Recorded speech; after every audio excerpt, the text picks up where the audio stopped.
My name is Aurora Sidney-Ando. I'm a licensed professional counselor with Alaska Telepsychology. Using Expressive Arts as a therapeutic tool is something near and dear to me. I was a shy kid growing up, and drawing was my way of connecting with people. I didn't have to start conversations because others would walk up to me and ask me about my drawings. Growing up in Mexico, I was surrounded by a strong tradition of using art as a means to convey messages on a large scale.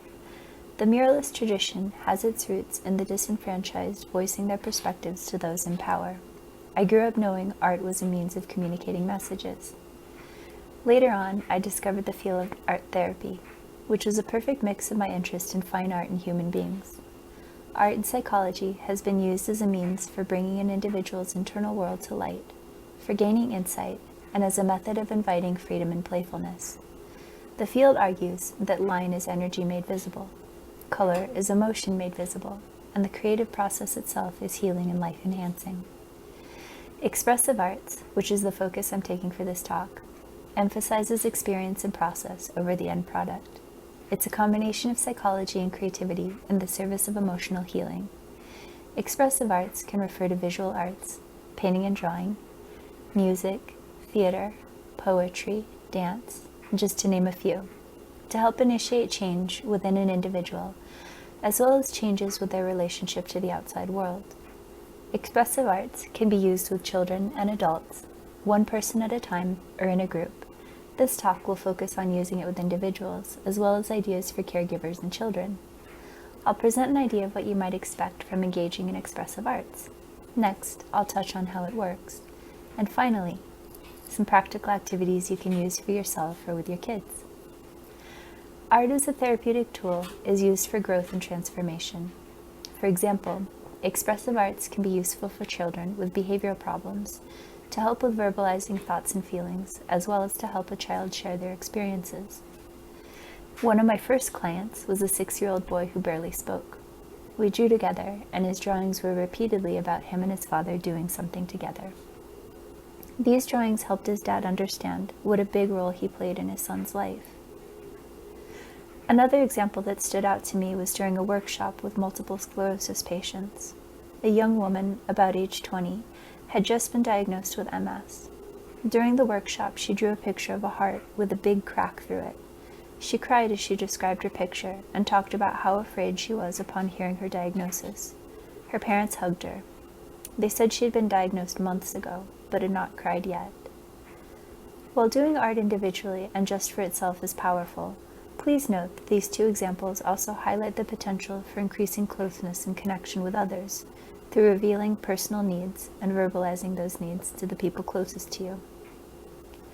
Journaling, storytelling, and poetry writing can be combined with visual images to help people share their inner world and to make sense of their images in narrative form. Combining visuals with writing engages both sides of your brain hemispheres and can help access information, thoughts, and feelings that may be difficult to convey in conversation or traditional talk therapy. The best thing to expect when using expressive arts is to expect to be curious about the whole process, as well as the result. Success is gauged on your openness to exploring the materials and reflecting on your experiences. The therapeutic benefits come from the creative process, not the final result. We judge ourselves far too often based on achievement and an idea of what results should look like. Expressive arts intends for you to let that go and enjoy whatever happens. How it works. Art making bypasses logical thinking patterns. Artistic engagement taps into our emotions by emphasizing color, form, movement, sound, and de-emphasizing linear thought. Creativity becomes a pathway to express our inner feelings, which can allow for a deeper understanding of ourselves. It's said that artistic expression brings to light the unconscious conclusions of the mind. Art has the potential to encourage personal growth and to help heal our relationship with ourselves and others because art allows for a shared experience. Two people can look at the same image and share their experiences of that image. This can also help kids, or anxious people, talk about their feelings because the focus is on something outside of themselves. It can encourage insight and increase awareness because the emphasis is on reflection, experimentation, and allowing the artist to take risks, thereby opening more possibilities for growth. It can build capacity. Manipulating elements, whether it's paint, sound, or our own bodies, and observing the effects of this manipulation communicates personal power. Sharing experiences with others and increasing personal insight can increase social and emotional intelligence. So here are some examples of using art as a tool in therapy. Consider the materials themselves. Different materials lie along a continuum of control, from little control like watercolors, to a lot of control like hard-tip pencils and collaging with its defined shapes. Keep in mind, there are always exceptions to generalizations, but often, people with higher levels of anxiety might gravitate towards materials that provide more control. Materials that are messy or have very little control might increase feelings of anxiety. This is why it's helpful to have many art material options and to allow the individual to choose. They might want to branch out and explore different art materials at some point, and this should always be their choice. Here's some activities that can be helpful for initial sessions to help build relationship and introduce permission to be playful. Here are the following. Scribble drawings. You and your client, or parents and children, might take one sheet of paper and take turns scribbling or scribbling together. The goal here is spontaneity, providing a sense of permission to experiment, take chances, and create a space in which there's a trade-off on who leads and who follows. This activity can be freeing, particularly when instructions are given to do this with your eyes closed.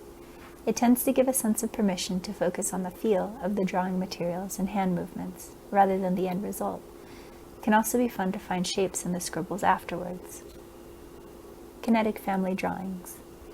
The instructions are simple. Draw you and your family doing something together.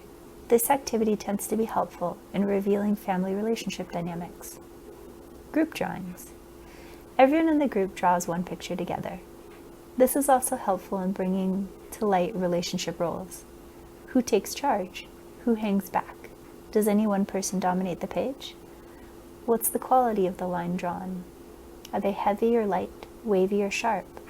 Lines tend to show the kind of energy that's brought to the page. Two examples of activities that encourage self-reflection are: close your eyes and imagine something that represents you. This can be a symbol, an animal, a plant, an abstract thing. Use your imagination to come up with a visual representation of yourself. This activity is useful to use in combination with journaling. After you create your image, free write for about 10 minutes about what this image means to you. Draw a self-portrait. This one tends to bring up a lot of emotions for people. The risk with this activity is there tends to be quite a bit of judgment around the end result. Exploring judgment and being curious about that can also be useful in gaining insight about self-talk. Some activities that may be good for anxious individuals. Mandala drawing. These involve repetitive shapes and patterns. These shapes provide visual containers and can allow the artist to relax into the process of coloring within a structure. Collage making is good for responding to anxiety as well as depression. Collages are made up of concrete shapes, which can reduce anxiety over making something good. Having concrete elements to manipulate and arrange on a page can also help one edge into creativity, since many people shy away from creating images themselves. Collages can be a supportive bridge into the creative realm, particularly for people who say, "I'm not good at art." For those of you who would like to use expressive arts with young people, keep in mind, kids and young adults live in a world of rules, mainly dictated by adults. Freedom in some areas of life becomes important to allow them experiences of control and choice-making. Expressive arts has its place in allowing for freedom of expression. There's control over the choice of materials, and there's freedom in how these materials are used. Remember, the main function of expressive arts is to create for the sake of creativity itself. The more you're able to let go of judging the end product and to experience the process of art making as an end unto itself, this is the gauge for success. Thank you for listening. May these times of adversity bring moments of creativity and reasons to be good to each other.